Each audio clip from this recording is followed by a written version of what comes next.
And welcome back to Acme's Funniest Person Podcast, a podcast about an amateur contest that's been going on 33 years now. It's year 33. I'm your host, Bryan Miller, back again for another one of the newer episodes we're doing. For the first time this year, we're interviewing some actual current contestants. It's a fun idea. It's been going good. And today we've got Louise Oos. How's it going, Louise? How's it going, Brian? Yeah, thanks for coming in. And by the way, pre-approved winner of his prelim round, I should point out. Congrats. Thank you.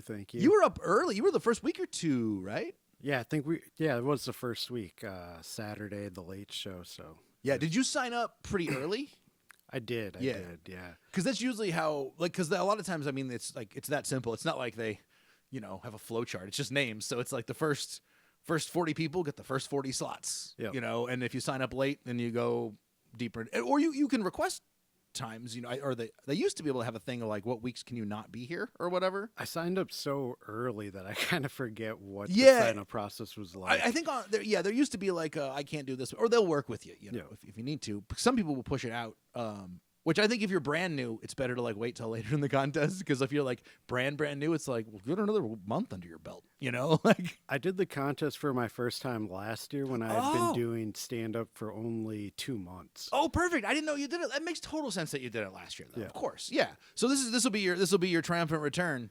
Yeah, it works out great for you by the timing wise, because you were brand new the first time. Now you've got a whole year of working on stuff. That's usually often the sweet spot for contestants. Yeah, it seemed like harder for me this year because I've been working on so much material that it's hard to cut it down to like 3 minutes. Yeah. When you're new, it's like, all right, I have all these jokes and it's like 30 seconds here, 30 seconds here. None of it really makes sense together. Sure. But you can do that in a contest. But now as I've been working things out, it's like, all right, how do I cut everything down? Yeah, absolutely. And that is the trick. You already won. I don't got to give you advice, but like some people will just pick like their best joke. I'm like, ooh, but what if you could shorten your 3 best jokes? That's what I had. That's what I had to look at when I was doing the open mic the night before, or like the couple days before the contest. Sure. I did a set there, and I didn't really get the reception that I wanted. So I'm like, what? All right, now I got to go back to the drawing board and listen to all my jokes and see which ones are going to be the most like relatable for everybody in the crowd. And I did like a hard pivot the night before, and I'm like, all right, these are the jokes that I'm going to run with, and I'm happy that I did. Interesting. Yeah. So you really got use out of that open mic spot. Yeah. Because for people who don't know, if you're in the contest, if you sign up the Tuesday open mic before the contest, they do their best to get you up.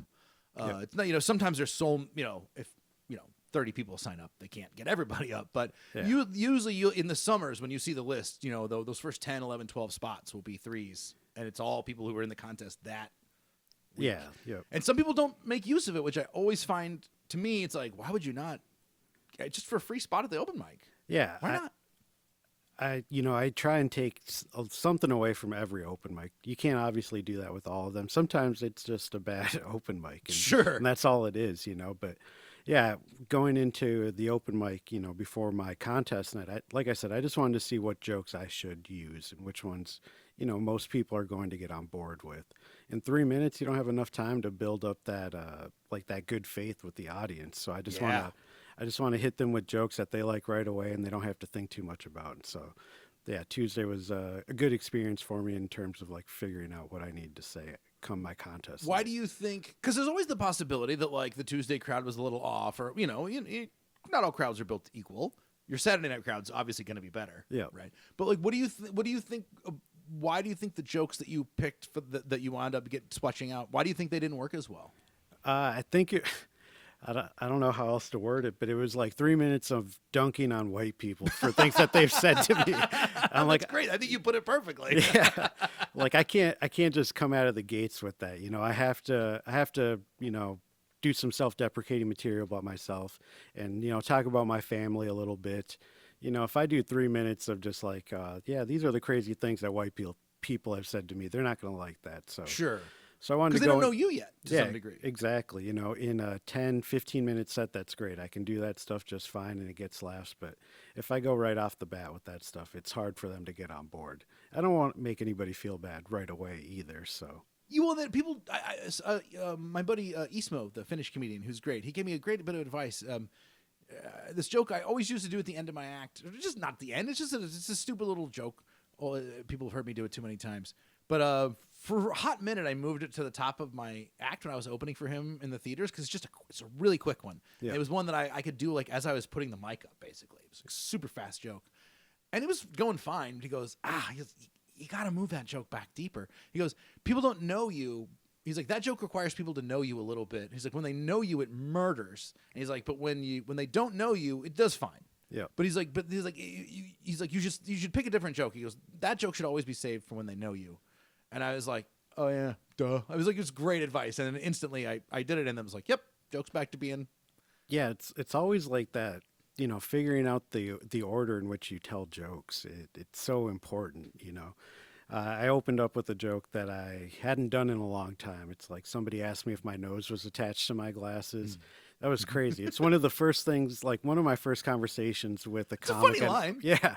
And it was a real thing that somebody had said to me at an open mic. I'm like, oh, man, this guy thought I was doing a bit the whole time. Like, I'm just going up with the Groucho Marx glasses.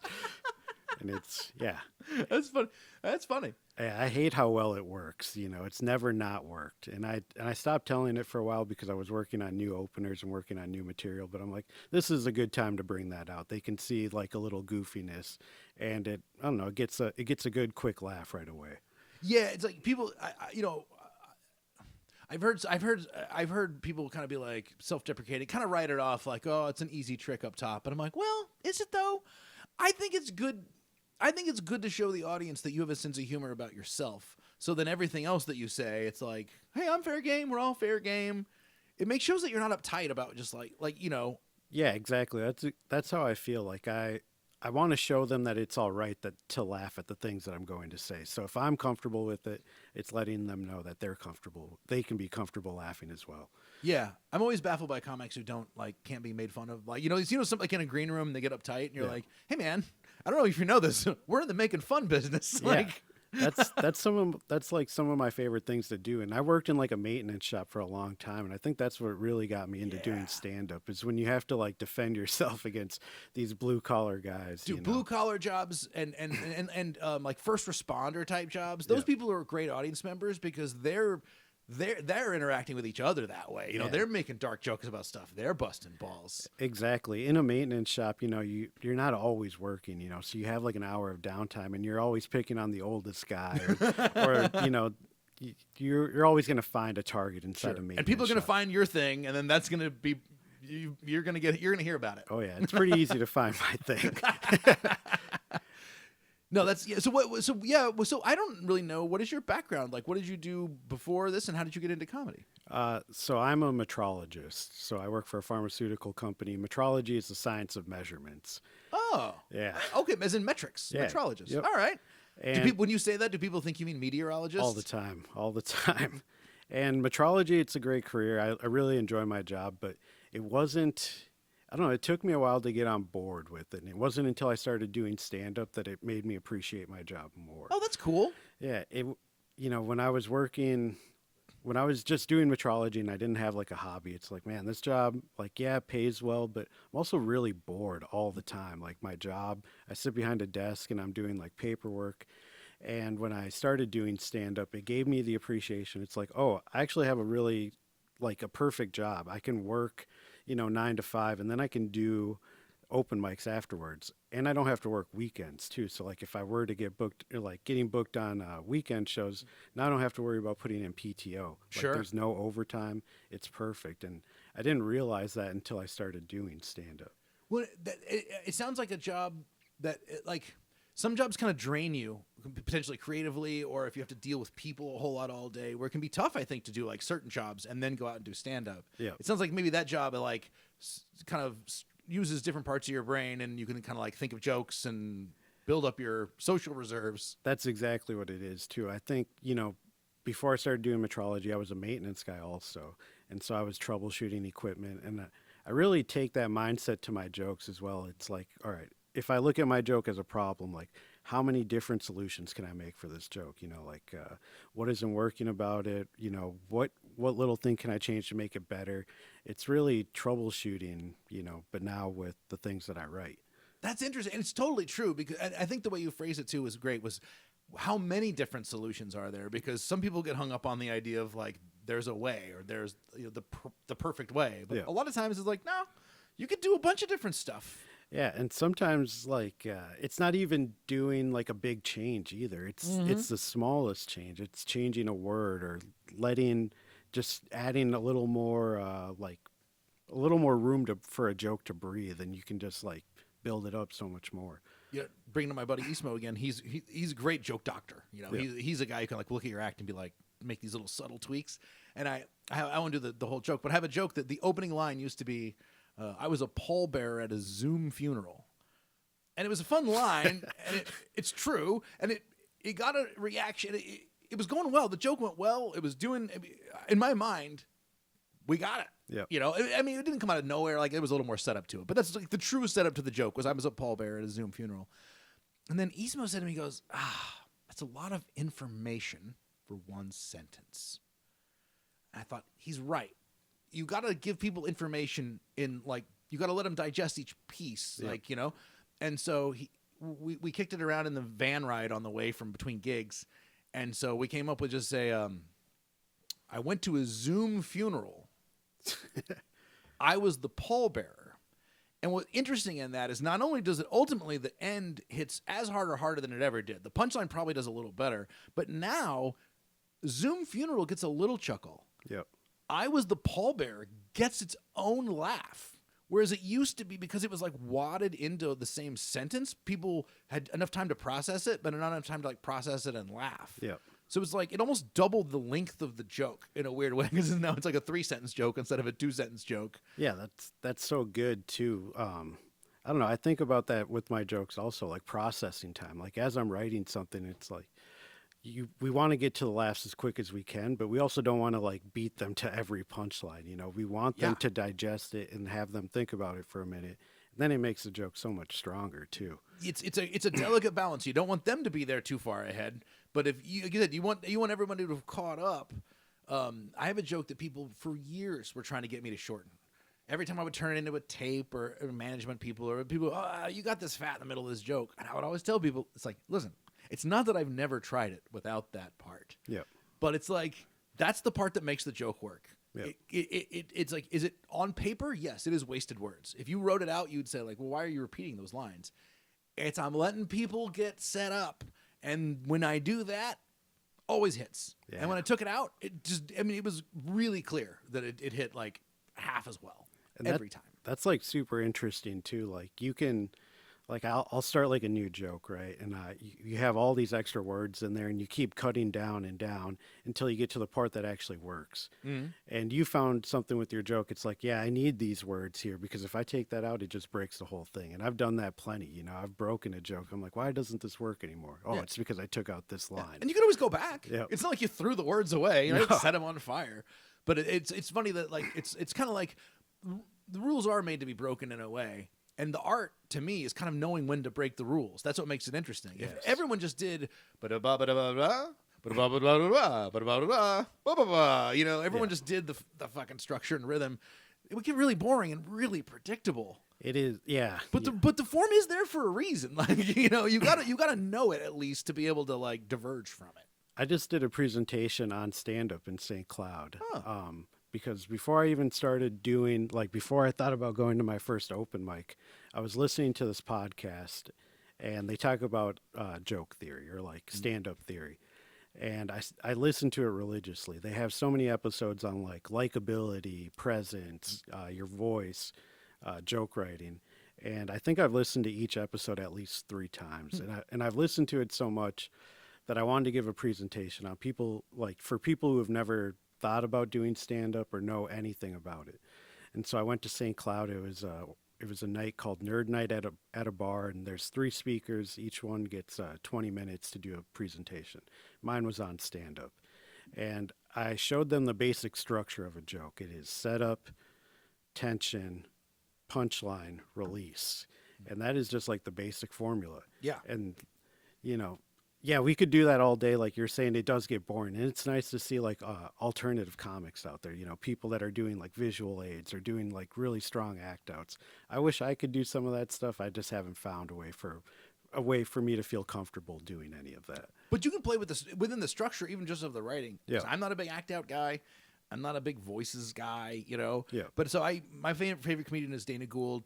Check Dana Gould out for like some of the most innovative joke structure. Okay. Just a guy who's just like never structuring things. Because he's done comedy for so long and he's so good at it that he's like disinterested in standard joke structure. Yeah. But like when you're somebody who's into it, you're like, oh, but like that's really delicately structured. It's just unconventionally structured. Yeah.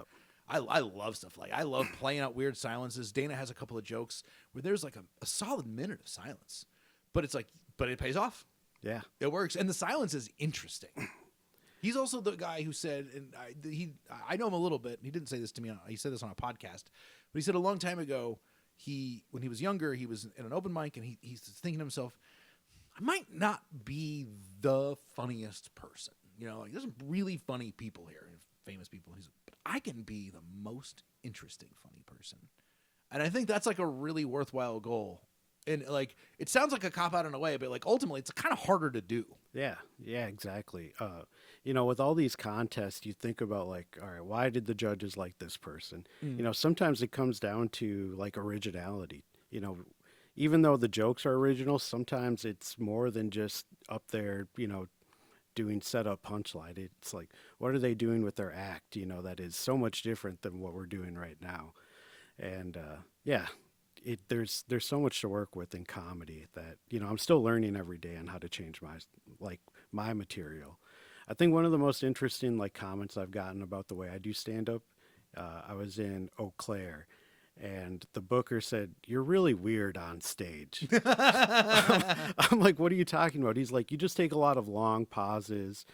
What did he call it? Informed." I can't even think of the term that he used, but he just kept calling me weird. But he said he loved my material, so I'm like, all right, I'll take that as long as you enjoyed it. I guess I've never been described as like weird on stage, but I don't know. I do like sitting in silence for a little bit. Yeah, I saw there was a website years ago that it was like top 10 best whatever. It was best story jokes, and they within the site they had, I don't know if they pirated or had whatever, but they had each joke, so you could like read the thing and you could listen to each person's joke. And it was like John Mulaney's Salt and Pepper Diner joke. Yeah, some real familiar long jokes for the most part. Good stuff. It was like a Eugene Merman bit, and then a Tig Notaro bit. And I forget which one. It was maybe her Taylor Dane bit, which is pretty famous. Yeah. What was interesting was because they had the jokes with the little audio file where you click, you could see the spikes, the little, I don't know the term for that, the audio spikes, where you kind of like see what the joke sounded like, as it were. Yeah. And what I remember being really struck by was everybody's, if you just looked at it, everybody's joke looked kind of the same, even their story bits with the same amount of bumps, and you couldn't tell one apart. Yeah. And Tig Notaro's was this incredible different shape of like a really subtle flat line with these subtle bumps and then these massive spikes and these long stretches. And it was like you could actually see how Tig Notaro's joke was different, even without clicking on it. That's really interesting. And then when you played it, it matched, by the way. When you played it, you'd be like, oh, but like I never put it together as much as I had until I saw it. And I was like, damn, you can like prove scientifically that Tig Notaro is doing something different than everybody else. That's something that I want to look for now, because I listen to a lot of like stand-up records when I'm at work, because I'm trying to understand how different comedians tell their jokes. Like Nate Bargatze was one that I studied for a long time, because he doesn't seem like he has a very conventional like setup punchline. He's very conversational. I'm like, I want to tell jokes like this guy. Obviously, I'm not trying to take his material, but like you have to model yourself off the absolutely. That's how you figure it out. And so like I made a transcription of like his first album, and I listened to it all the way through, and I would go through and highlight it and be like, all right, this is where he's getting a laugh here. And I don't know, maybe if I look at the audio files also and see where those laughs are coming, maybe there's like some more data to like to analyze. There could be, because he does have a pretty he's interesting in that he has pretty unconventional joke structure, and yet he is kind of playing he's kind of playing as the most conventional guy. Yes. Like in a way, that's kind of his persona. It's like, I'm the everyman. And he really is like a true everyman, like not in a dumb way, but like he's so good. Kind of in a dumb way. But yeah, he's like, hey, I'm a friendly dumb. Like if you wrote his joke topics out, none of them are gonna like blow your mind. No. but when you see them done, you're like, yeah, but when you do it that way, it's awesome. I was having a conversation with somebody. They're like, man, Nate Bargatze is so boring. I'm like, how can you say that? He's like, he's always, my wife this, my kids that. But I'm like, he does it in a way that is very like clever, very interesting. Like, it's hard to make yourself out to be a dumb guy. You're like, anybody can try it, but you can't do it well like he does it. Yeah. And you can't talk about these mundane topics the way he can. It's, you nailed it. Like, he's doing it in a way that nobody else really can. And that's the art part of it, right? Is that like, because I also think that like, it's also really relatable. Like, there's a reason he's as successful as he is. He's not pandering. He's not pandering. I've never seen anything from him where I thought was pandering. But he is talking about stuff that is deeply relatable to a lot of people, which I would also say Brian Regan, which is, I think, kind of I feel like Bargatze is kind of the next coming of Brian Regan in a lot of ways. And Regan's the same way, where you're like, yeah, nothing he's talking about is theoretically a super interesting topic, but I'm dying the whole time he's doing it. It's perfect. Yeah. Yeah, I think... being the most, I always wanted to be a comic where I have something for everybody. Am I going to kill in every room? Probably not, but I would like to kill in 90% of them, Sure. You're going to have an off night. And I think about that in my material all the time. How can I get these people on board with the things that I'm going to say?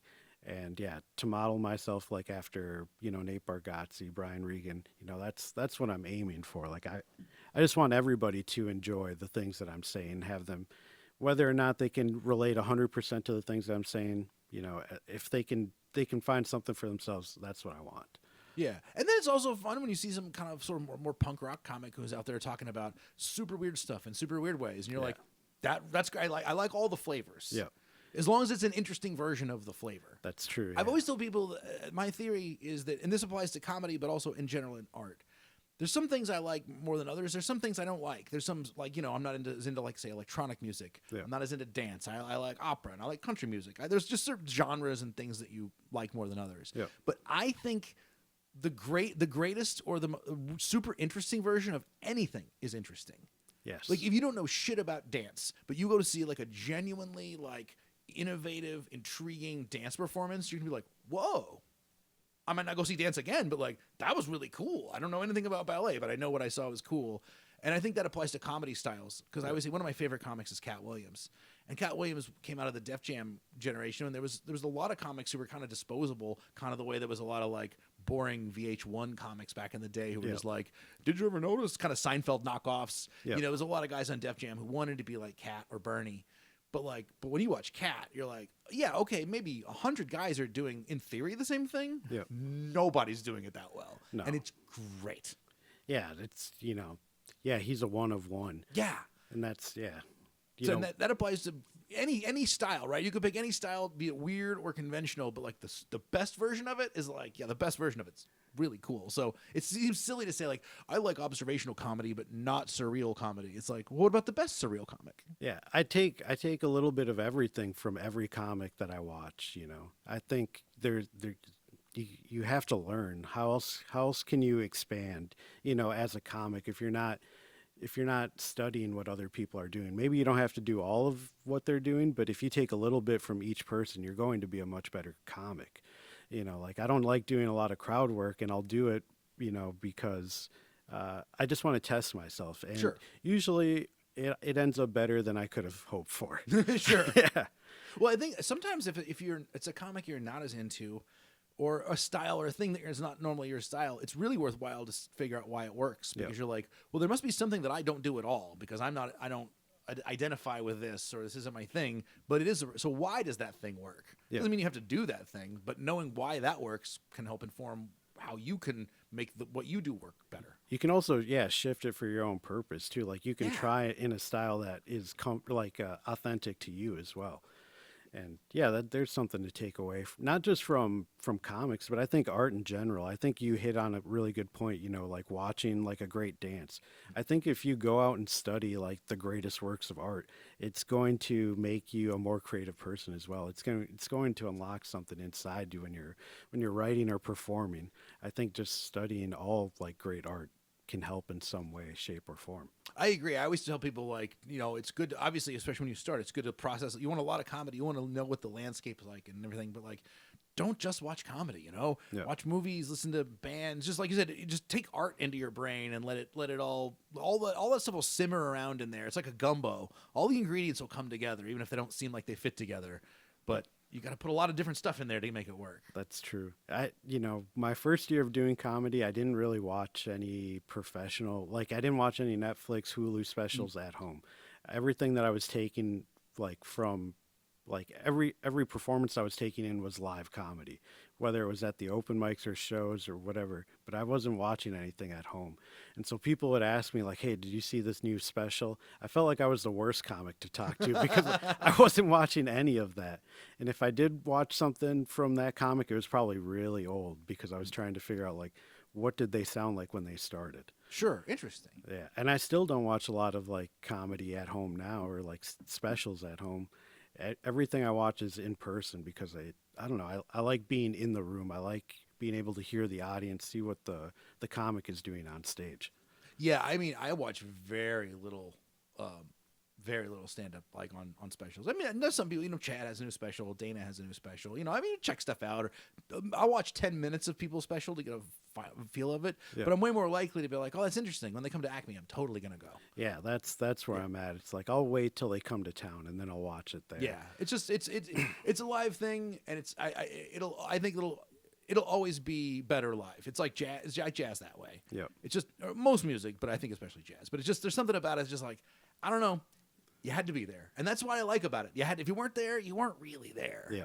Even if you saw a cool recording of it. Yeah, I saw Rory Scovel at 10,000 Laughs this year, and it was great. Unbelievable. In the round when he was doing. Was he in the round? Yep, I saw him in the round, and when he was at the Comedy Corner. Yeah. And it was one of the best performances I think I've ever seen in my life, and I don't know. If I were to watch any of his specials, I don't think it would even compare to what I saw in person, especially when he was doing the round. That was he's as uncapturable as almost anybody. Even though I did watch one of his specials and was like, damn, it's still really good. Yeah. But he is lightning in a bottle, and I've known him for 15 years, and he's been that way for 15 years. It's crazy. Yeah, that guy's out of this world. When I saw that, it's man, I aspire to be a performer like that one day. Maybe I can't do the improv that he can, but I just want to. He just looks like he loves everything about comedy when he's up on that stage, and that's where I want to get. I just want to be able to, just talk about anything that's going on in the room and just have this big smile and be happy about what you're doing. I think that's a great goal. Yeah. Awesome. Well, Louise, I hope you make the semifinals. We will find out, I suppose, in still a couple of months till we'll find that out. But good luck in the contest, and I'll be seeing you around. Oh, and by the way, if this episode is out before the end of June, you can still sign up for the contest all the way through the end of June, and the finals will be on September 3rd, Wednesday, with me. So we'll see you guys next time. There we go.